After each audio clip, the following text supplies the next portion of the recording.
आगे बढ़ने से पहले मैं हुसैन को देख, अकेले आए हो या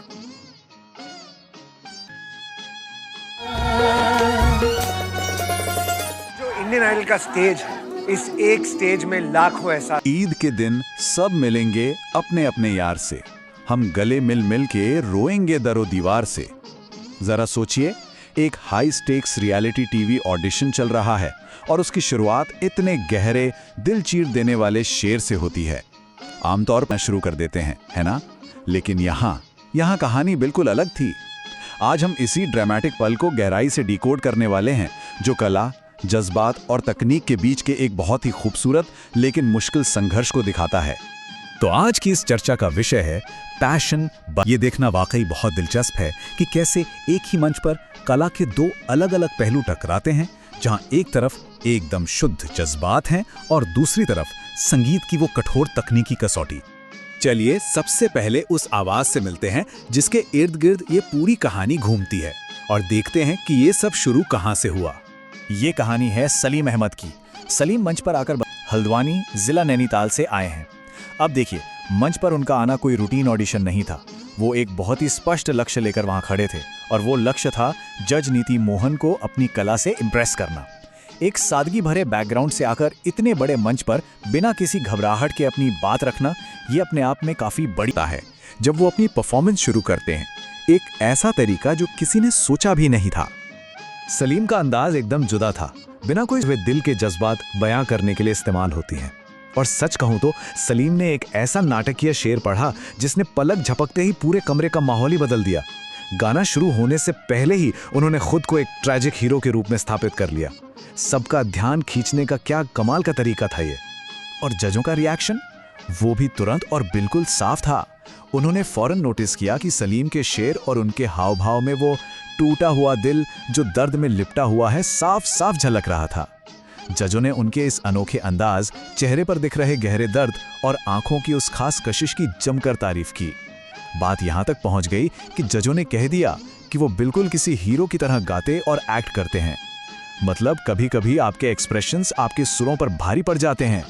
लेकिन रुकिए, ये सारी ड्रामेटिक प्रेजेंटेशन सिर्फ बहुत बड़ा मकसद था। असल में सलीम के मकसद बहुत ही साफ और पूरी तरह से निस्वार्थ थे। पहला, वो जज नहीं था कि नीति जी को मोहम्मद रफ़ी साहब के गाने बहुत पसंद हैं, और दूसरा सबसे बड़ा कारण, मोहम्मद रफ़ी साहब की महान विरासत को और बुलंदियों तक ले जाना। सलीम ने साफ कर दिया कि वो सिर्फ खुद के सिलेक्शन के लिए वहां नहीं खड़े हैं, वो चाहते हैं कि पूरी दुनिया उनके गुरु महान गायक मोहम्मद रफ़ी को हमेशा याद रखे। ये उनका वो समर्पण था जिसने सबको हैरान कर दिया।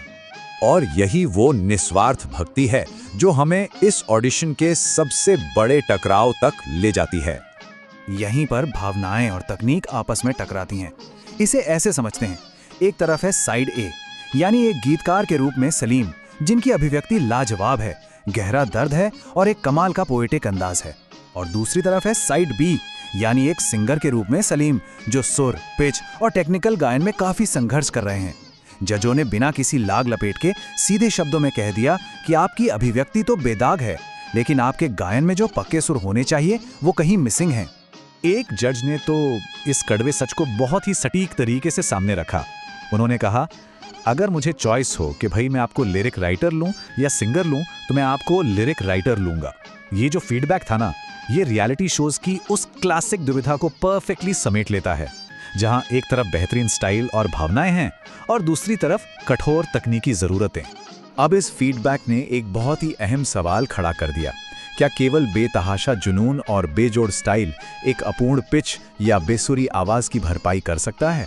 क्या सिर्फ एक शानदार व्यक्तित्व आगे बढ़ने के लिए काफी है? सलीम का जवाब भी बड़ा नाटकीय था। उन्होंने कहा कि वो इस मंच से कुछ लेकर नहीं जाना चाहते, बल्कि इस मंच को बहुत कुछ देकर जाना चाहते हैं। ये सच में सोचने पर मजबूर कर देने वाला पल था। तो इन सब के बाद आखिरकार नतीजा क्या निकला? इतनी तकनीकी कमियों के बावजूद क्या हुआ? अपनी कमियों के बावजूद सलीम की उस जबरदस्त विल पावर ने ऑडिशन को एक बहुत ही ड्रामेटिक निष्कर्ष पे लाकर खड़ा कर दिया। जज उन्हें एक खास नाम देते हैं, ओजी बॉय, यानी ओरिजिनल बॉय। क्यों? क्योंकि सलीम का जो एटीट्यूड है वो पूरी तरह से ओरिजिनल, ऑथेंटिक और एक सच्चे स्टार वाला है। इसी ओरिजिनल स्टाइल की वजह से जज उन्हें एक कंडीशनल पास दे देते हैं। लेकिन इसके साथ ही एक सख्त चेतावनी भी आती है कि वो सिर्फ स्टाइल के नाम पर उन सिंगर्स को आगे नहीं बढ़ा सकते जिनके सुर पक्के ना हो। वो चेतावनी कुछ इस तरह थी, अगला परफॉर्मेंस तुम्हारा सुरों में भी बहुत ज्यादा भीगा हुआ होना चाहिए। ये उनके लिए एक सीधा इम्तिहान है और ये हम सब के लिए भी एक सवाल छोड़ जाता है, क्या ये पोएटिक हीरो अपने इस बेजोड़ जुनून के साथ साथ संगीत के उन पक्के सुरों पर भी महारत हासिल कर पाएगा? क्या असली जुनून तकनीकी सीमाओं को पार कर सकता है? खैर, आज के इस दिलचस्प एनालिसिस में बस इतना ही। इस सफर में साथ बने रहने के लिए बहुत बहुत शुक्रिया।